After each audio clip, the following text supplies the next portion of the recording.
Yeah, I'll react to that, sure. I was going to do Fish and Chips Marco Pierre White, which I will do, but I want to do this one first. The Thames, the Thomas, living to 100 years of age, and I think this is an older video, so yeah, 1986. So this is a video from 1986 talking with someone who was 100 years old in 1986. I love just listening to people who've lived very far back in the past, and so these videos are amazing. Preemptive like, original link to the video, top of the description. Below that, link to the Discord. Click on it, send it right over there. Love to have you. Let's go.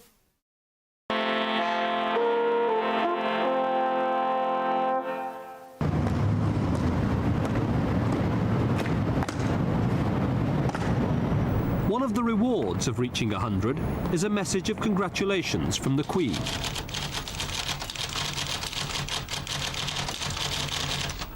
The royal message goes to every centenarian the palace hears about, and there are now some 3,000 people aged 100 or over. 30 years ago, there were about 300. The number has increased tenfold since then. Better medicine, better food, better housing have all played their part. Very pleased to hear that you are celebrating your 100th birthday. I send you many congratulations on this happy occasion and my good wishes for an enjoyable day. Elizabeth. Very nice. Yeah, Elizabeth Arms. That's nice. A 100th birthday party for Miss Elsie Mears in an old people's home at Basingstoke. At the same table, a woman aged 101. Those who study the old believe we don't make enough of the achievements of people like Elsie Mears. For 40 years, a busy worker in domestic service. Oh, I should think I was. I was here, there and everywhere. They used to call me lightning when I was working. I don't know what they'd call me now. Thunder, I think. The Mayor and Mayoress bring their congratulations to Elsie Mears. More people are living to 100 as part of the general trend by which death rates are being reduced at all ages. So the question of why more people are reaching 100 can be answered by medical advances and better living conditions.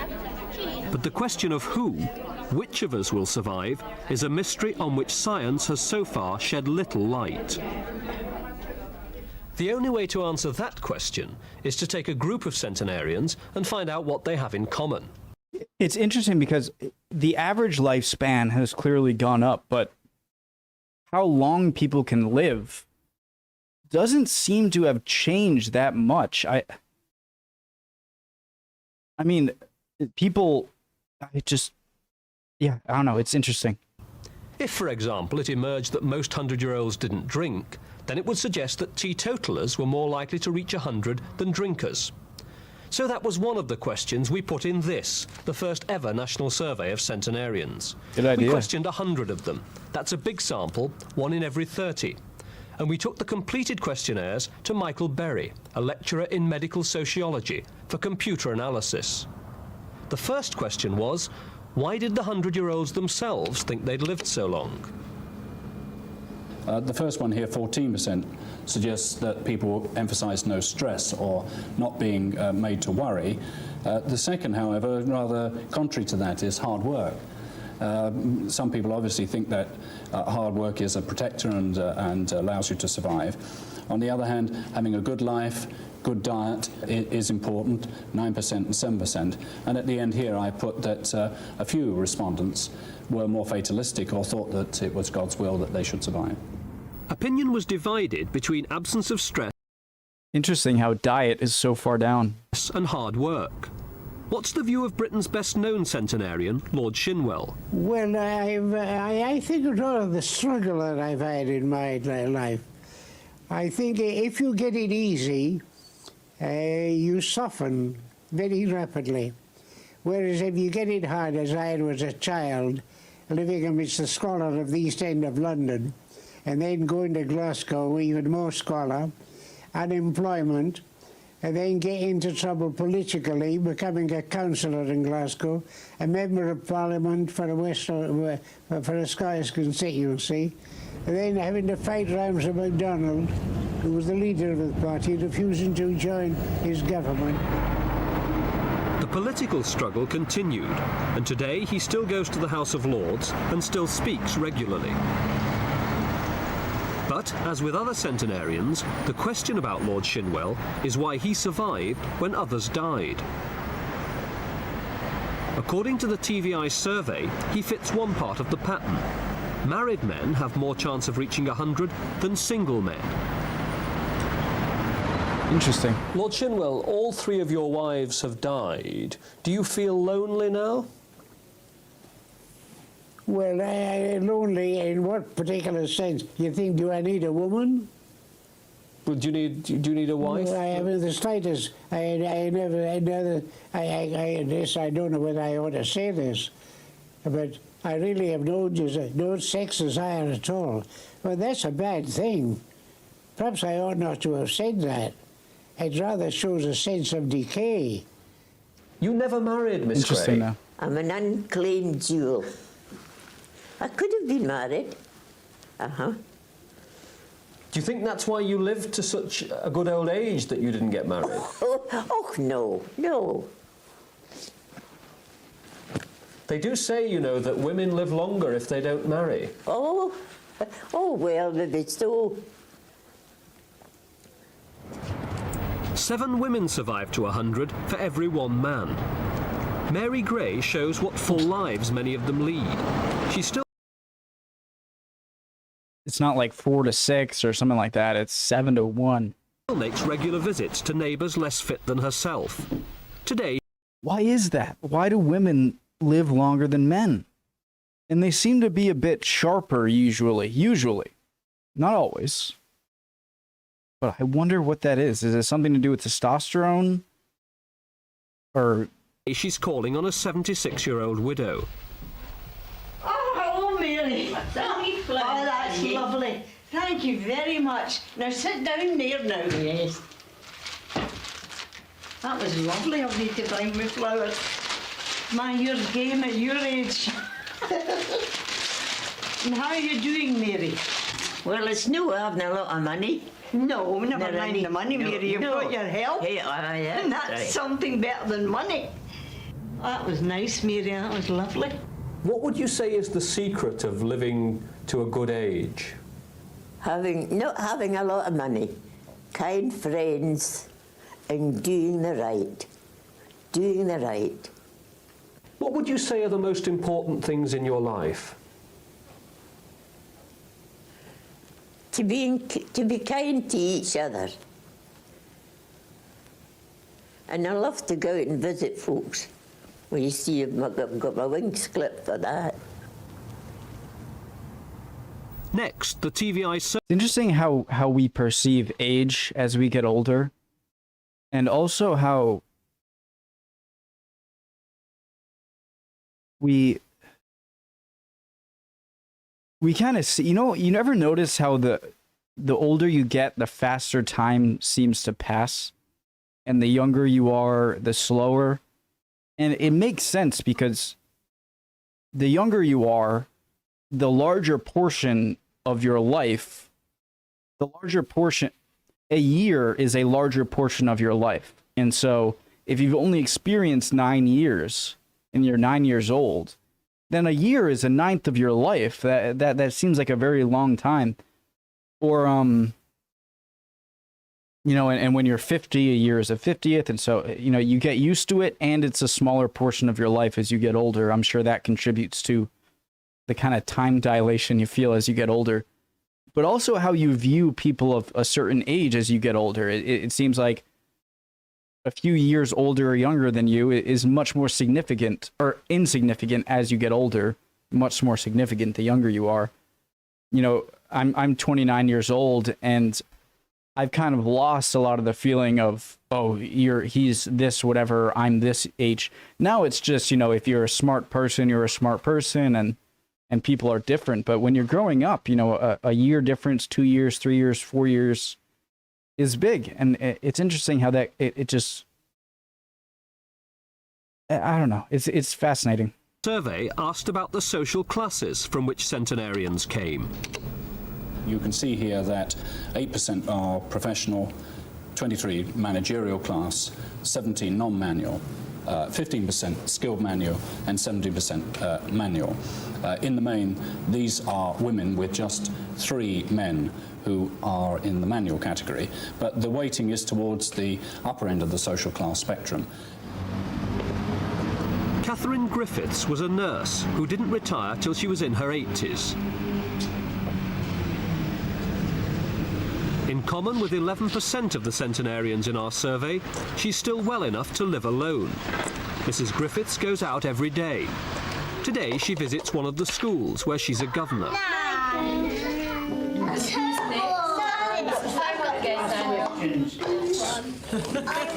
Some experts studying old age believe that leading an active life is crucial in determining who survives.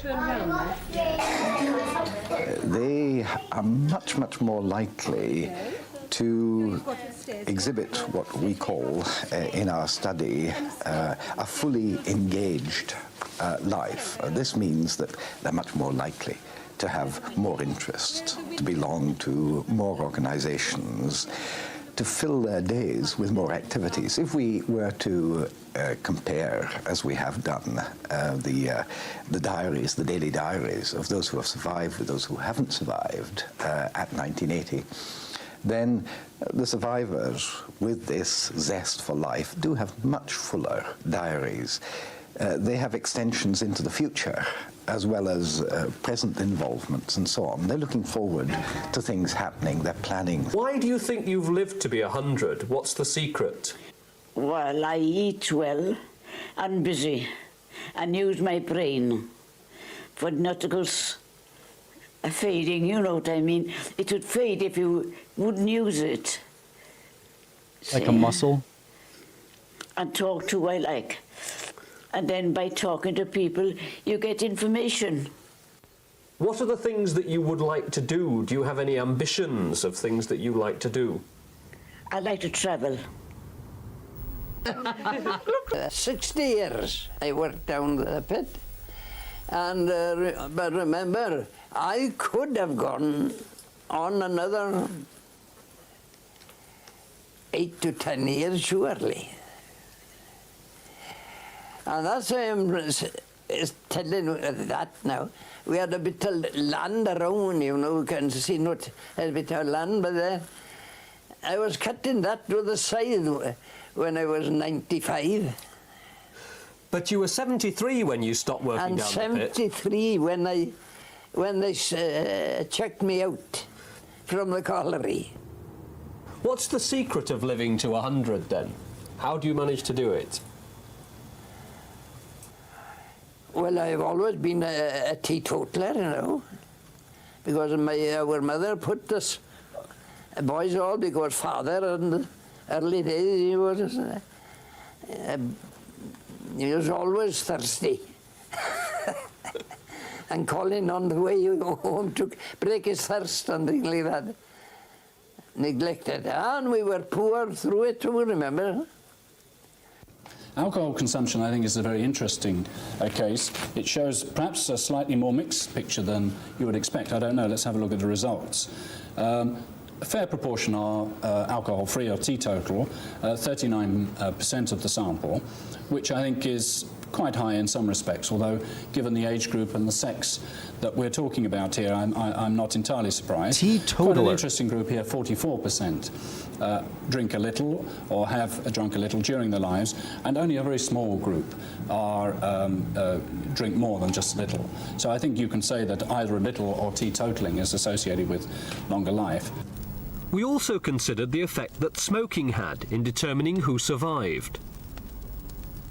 Then I didn't smoke at all. My brothers did smoke, and he died when he was 61, cancer of the liver through smoking. Smoking, I think, as again you would expect, is a straightforward story. Non-smoking is by far the most important factor in the survey. Again, the influences of the age group we're talking about when people were brought up, the customs which have surrounded smoking are important. But anyway, 79% have never smoked, 14% are ex-smokers, 5% smoke, and 4% are men pipe smokers.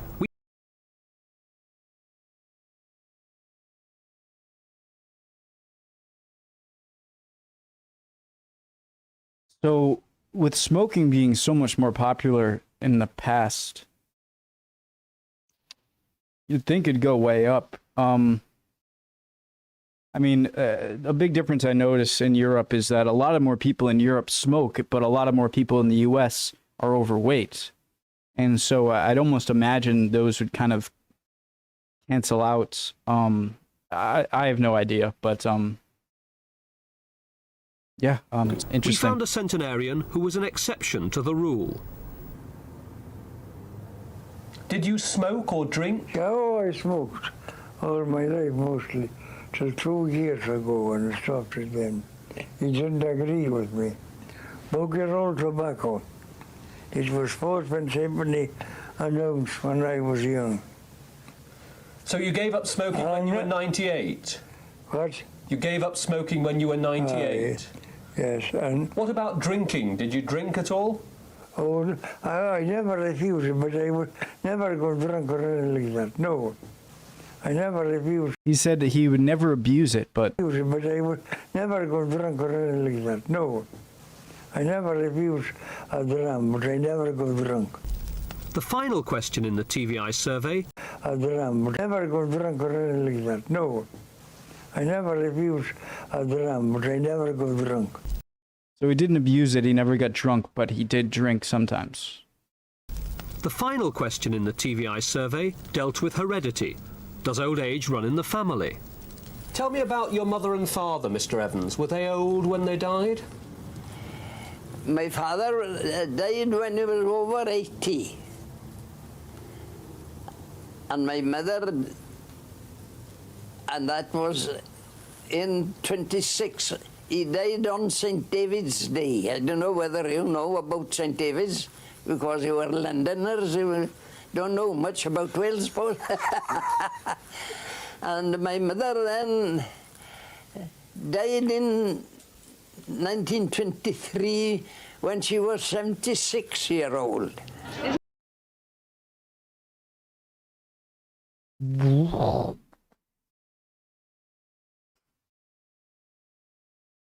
So this is 1986. He's 100. His mother and father died old, but it was still in like 1918, 1920 something. And so I'm trying to make sense of all this. Like, wait, does that make sense? I guess that does make sense. So his parents died 50 years prior to this video when they were 76, which would mean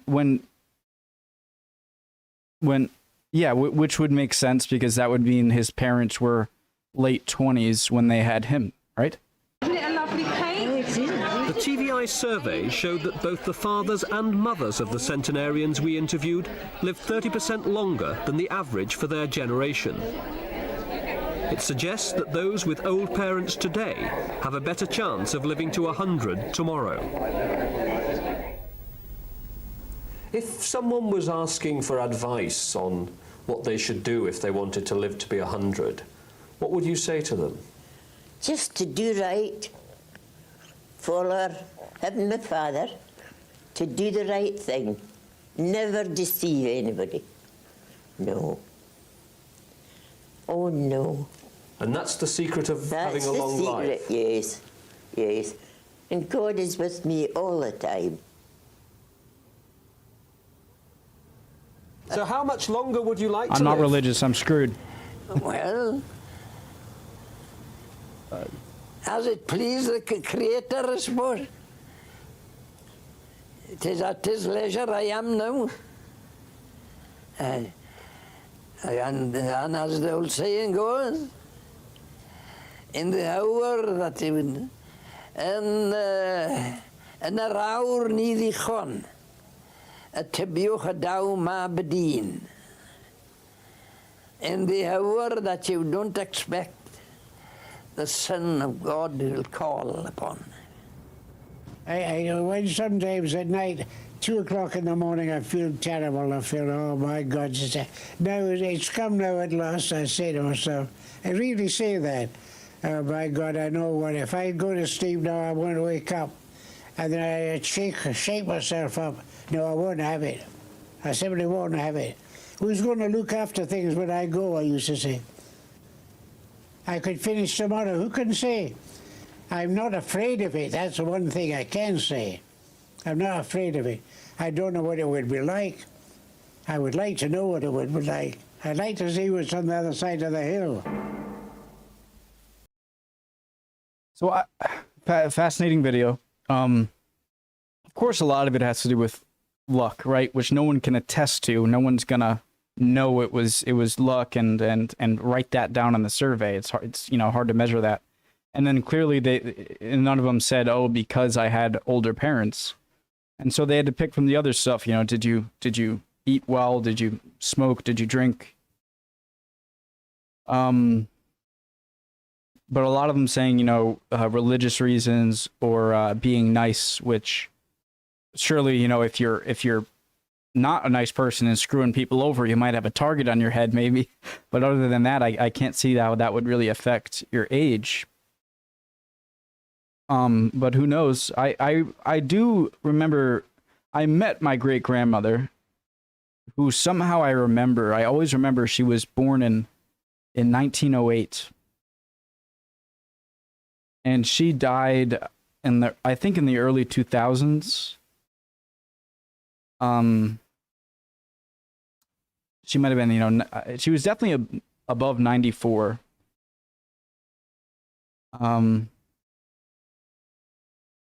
Yeah, it's interesting. I'd imagine as far as fearing death as a younger person, are you more afraid of like how it's gonna feel to die, or are you more afraid of dying because your life will be over and you won't be able to experience the rest of it? And I'd imagine if I was very old, 100 years old like they are, where I feel like a lot of peace would come from the fact that you're kind of one of the last of your era, and everyone who had lived alongside you for most of your life and was your age has already gone, And I think that would bring some sort of peace, but yeah, I'd imagine dying is sort of like being knocked out. If you've ever been knocked out before, your brain stops working. Your brain stops working. I certainly don't believe in any religious afterlife sort of thing, whether it be heaven or some other religious idea of afterlife. I definitely, I don't know. Nobody knows if that's true or not, but I certainly haven't seen enough to convince me that's the case. In fact, I think I've seen a lot of stuff that would convince me that's less likely. Really interesting video. I love watching videos of older times and listening to older people in that older time to kind of get a sense of what life used to be like and what they can tell us. A lot of them seem to be pretty sharp for their age. If you're still 100 plus years old and you're moving whatsoever, then you're going to be pretty sharp for your age. But cool video. Interested to see your guys' comments. Thanks for the recommendation on Discord. And I'll see you guys next time. Bye, guys.